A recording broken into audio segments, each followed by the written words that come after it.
106 మంది ప్రయాణికులతో బయలుదేరిన ఆ రైలు సొరంగంలోకి వెళ్ళగానే ఏమైంది? ఆ రైలు నుంచి కిందకి దూకిన 2 ప్రయాణికులు ఏం చెప్పారు? ఆ మిస్సింగ్ రైలు ఇప్పుడు ఎక్కడుంది? అది టైం ట్రావెల్ చేసిందా? మీరు హ్యారీ పాటర్ సినిమా చూసారా? అందులో ఓ చిత్రమైన రైల్వే స్టేషన్ ఉంటుంది. అందులో ఓ మాయా రైలు వచ్చి ప్రయాణికులను మాయాలోకానికి తీసుకువెళుతుంది. అయితే మాయలు, మంత్రాలు, తంత్రాలు అనేవి కల్పితాలేనని మనకు తెలుసు. పుస్తకాల్లో వాటి గురించి చదివిన, సినిమాలో చూసిన భలే థ్రిల్గా అనిపిస్తాయి. కానీ నిజ జీవితంలో అలాంటి వింతలే చోటు చేసుకుంటే, ఆ హ్యారీ పాటర్ సినిమా తరహాలోనే ఒక రైలు ప్రయాణికులతో సహా మాయమైపోతే, సరిగ్గా 109 ఏళ్ల కిందట ఇటలీలో జరిగిన ఈ ఘటన గురించి తెలిస్తే తప్పకుండా ఆశ్చర్యపోతారు. ఎందుకంటే ఆ రైలు నిజంగా కనిపించకుండా పోయింది. గాల్లో ఎగిరే విమానం అయితే ఈ సముద్రంలో పడిపోయి ఉండవచ్చని భావిస్తాం. కానీ అది నేలపై ప్రయాణించే రైలు. మరి అలాంటి రైలు అకస్మాత్తుగా ఎలా మాయమైపోయింది? అందులో ఉన్న ప్రయాణికులంతా ఏమయ్యారు? ఆ రైలు నుంచి కిందకి దూకేసిన 2 ప్రయాణికులు ఏం చెప్పారు? రోమ్ నగరంలో బెనెట్ అనే కంపెనీ మొదటిసారిగా ఒక ట్రైన్ని తయారు చేసింది. అయితే అది మొదటిసారి కాబట్టి ఒక 100 మందికి ఫ్రీగా వెళ్ళడానికి అవకాశం ఇచ్చింది ఆ కంపెనీ. అప్పుడు ఆ రైలులో 106 మంది ప్రయాణికులు బయలుదేరారు. వారంతా తమ గమ్యానికి చేరుతారని భావించారే గాని తిరిగి రాని లోకాలకు వెళ్తారని ఊహించలేకపోయారు. పర్వత ప్రాంతం మీదుగా ప్రయాణిస్తున్న ఈ రైలు సుమారు 1 కిలోమీటర్ పొడవైన సొరంగంలోకి ప్రవేశించింది. అంతే. ఆ తర్వాత ఆ రైలు తర్వాతి స్టేషన్కి చేరలేదు.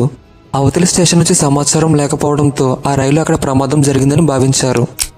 రైల్వే అధికారులు, పోలీసులు ఆ రైలు కనిపించకుండా పోయిన సొరంగం వద్దకు చేరారు. కిలోమీటర్ పొడవునా నడుచుకుని వెళ్లారు. కానీ ఆ రైలు కనిపించలేదు. ఆ సొరంగం నుంచి వెళ్లేందుకు వేరే మార్గం కూడా లేదు.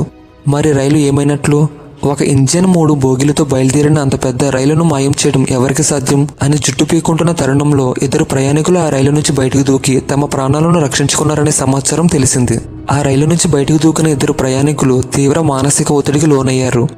ఆ రోజు వాళ్ళకి కంటికి కనిపించిన ఘటన గురించి చెబుతూ వణికిపోయారు. రైలు సొరంగంలోకి ప్రవేశిస్తుండగా తెల్లని పొగ రైలు మొత్తాన్ని కప్పేసిందని, ఏదో ప్రమాదం జరిగిందని భయంతో రైలు నుంచి బయటకు దూకేశామని చెప్పారు. ఆ తర్వాత రైలుకి ఏమైందో తెలియదన్నారు. దీంతో అధికారులు ఏమైనా ఆధారాలు దొరుకుతాయని ఆశతో మరోసారి ఆ సొరంగం వద్దకు వెళ్లారు. ఈ సందర్భంగా కీలక నిర్ణయం తీసుకున్నారు. మళ్లీ అలాంటి ఘటన జరగకూడదనే ఉద్దేశంతో రైల్వే అధికారులు ఆ సొరంగాన్ని మూయించేశారు. కొన్ని రోజుల తర్వాత ప్రపంచ యుద్ధంలో వైమానిక దాడుల వల్ల ఆ సొరంగం కుప్పకూలింది. ఇటలీలోని రైల్వే మ్యూజియంలో ఇప్పటికీ ఆ రైలు మోడల్ ప్రదర్శన ఉంటుంది. అయితే 1926లో ఓ రిపోర్టు వెలుగులోకి వచ్చింది. అందులో ఉన్న సమాచారాన్ని చూసి యువత, ప్రపంచం మొత్తం ఆశ్చర్యపోయింది. ఆ రిపోర్ట్ ఏంటంటే 1926లో మిస్ అయిన ప్రయాణికులు 1845లో కనిపించారు. ఈ రిపోర్టు గురించి మీకు అర్థం కావాలంటే ముందుగా మీరు ఆదిత్య 369 సినిమాలో టైం మిషన్ గురించి తెలుసుకోవాల్సిందే. అందులో ప్రస్తుత సంవత్సరం నుంచి గతంలోకి టైం ట్రావెల్ చేస్తారు. సేమ్ అదే తరహాలో 1926లో మిస్ అయిన 104 మంది ప్రయాణికులు 1845 సంవత్సరానికి చేరారు. అప్పటికి రిపోర్టుల ప్రకారం 1845 సంవత్సరంలో 104 మంది ఇటలీ ప్రయాణికులు మెక్సికోలో ప్రత్యక్షమయ్యారు. 1845లో ఆ 104 మందిని అదుపులోకి తీసుకున్న మెక్సికో అధికారులు మెంటల్ హాస్పిటల్లో చేర్చారు. ఎందుకంటే వాళ్ళు ఇటలీ నుంచి జెనెట్ రైలులో వచ్చామని చెప్పారు. ఇటలీకి సుమారు 10,000 కిలోమీటర్ల దూరంలో మెక్సికో ఉంది. అక్కడికి వెళ్లాలంటే విమానంలోనే సాధ్యం, లేదా సముద్ర మార్గంలో చేరాలి. రైలు సముద్రం నుంచి ప్రయాణించడం అసాధ్యం. దీంతో మెక్సికో అధికారులు ఆ ప్రయాణికులను పిచ్చివాలిగా భావించారు. ప్రయాణికులంతా రోమ్ నుంచి వచ్చామని చెప్పడంతో మెక్సికో అధికారులు ఇటలీ అధికారులను సంప్రదించారు. అయితే అది 1845వ సంవత్సరం కావడం వల్ల అప్పటికీ ఘటన చోటు చేసుకోలేదు. దీంతో వాళ్ళు తమ దేశం వాళ్ళు కాదని, అలాంటి రైలు తమ వద్ద లేదని స్పష్టం చేశారు. అయితే చిత్రమైన విషయం ఏంటంటే ఆ ప్రయాణికులు ఓ వ్యక్తి వద్ద లభించిన డూన్హిల్ కంపెనీకి చెందిన సిగరెట్ పెట్టె మీద 1907 అని ఉంది. ఆ సిగరెట్ ప్యాకెట్ ఇప్పటికీ మెక్సికోలోనే ఉంది. అయితే ఇది ఇంతటితో ఆగిపోలేదు. ఆ రైలు మన ఇండియాలో కూడా కనిపించిందంట.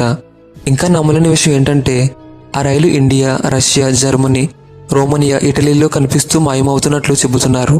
1991లో ఉక్రెయిన్లో పోల్టావా ప్రాంతంలో ఈ రైలు కనిపించింది.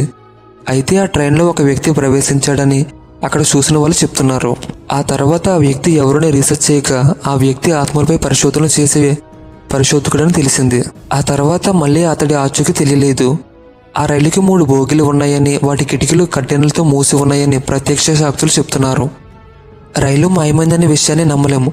కానీ సొరంగం దాటి వెళ్లిన ఆ రైలు మధ్యదారులు ఏమైంది? అధికారులకు ఆ రైలు ఎందుకు కనిపించలేదు? ఈ రైలు ఆధారంగా చాలా మంది ప్యారలల్ యూనివర్స్ ఉందని నమ్ముతున్నారు. దీని మీద మీ ఒపీనియన్ ఏంటో కామెంట్ చేయండి. ఈ వీడియో మీకు నచ్చినట్టయితే లైక్ చేసి, షేర్ చేసి, సబ్స్క్రైబ్ చేసుకోండి ఫ్రెండ్స్.